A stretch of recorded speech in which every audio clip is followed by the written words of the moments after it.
Bonjour Sophie. Bonjour monsieur. On vous appelle par votre prénom, Sophie. On va rester évidemment un petit peu discret pour que vous puissiez témoigner le plus tranquillement du monde. Sophie, vous avez connu une agression. En ce moment, on parle beaucoup de cette enseignante d'une école primaire à Agde, agressée le 30 septembre. On parle beaucoup de ce lycéen qui a violemment frappé son professeur de PS. C'était à Sarcelles. On parle aussi de ce jeune qui a été tué devant son établissement au Lilas, ou encore du suicide de Christine Renon, directrice de maternelle dans son école à Pantin. Vous dirigez une maternelle. On peut avoir des soucis quand on est directrice de maternelle, en l'occurrence dans votre cas avec des parents d'élèves. Tout à fait, oui, malheureusement.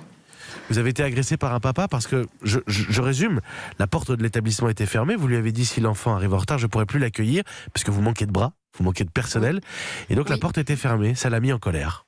Tout à fait, oui. Ça s'est passé durant l'année scolaire 2017-2018. En fait, le papa dont le fils faisait sa première rentrée à l'école maternelle arrivait systématiquement en retard. Et donc, les premières fois, je lui ouvrais la grille en lui expliquant les horaires de l'école. Et en lui expliquant également que je responsabilisais une classe de grande section et que je ne pouvais pas laisser les élèves sans surveillance. Malgré cela, il continue d'arriver en retard. Donc je l'ai convié dans mon bureau pour lui expliquer le règlement intérieur de l'école, dont les horaires de l'école qu'il avait signés. D'autant plus que nous sommes toujours dans le plan Vigipirate et les directeurs d'école sont tenus d'ouvrir et de fermer les grilles durant les entrées et sorties des classes essentiellement. Donc je lui ai fait part en fait que je n'irai plus lui ouvrir la grille en dehors de ses horaires. Malgré cela, le 19 décembre, ce papa est venu encore également en retard.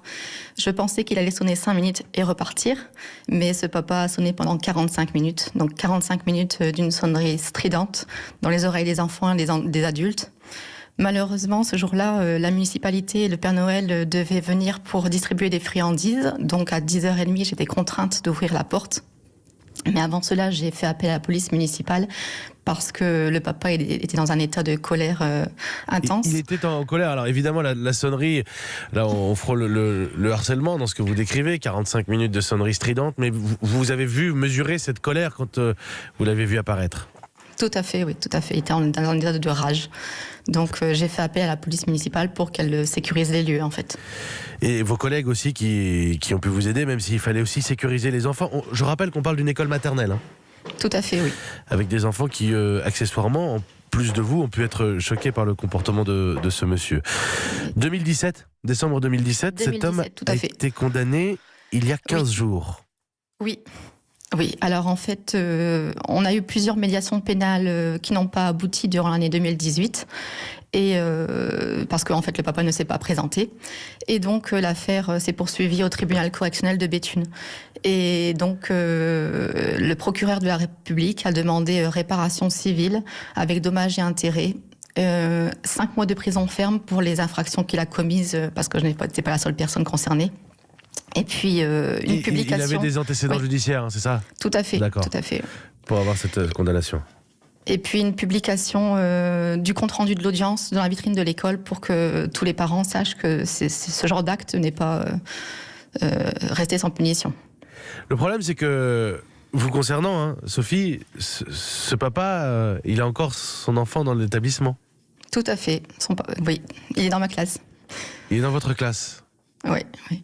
Et là-dessus, du côté de vos supérieurs, il n'y a rien qu'on peut faire. Il n'y a rien qu'on puisse organiser pour éloigner cet agresseur, parce que c'est un agresseur de l'établissement scolaire.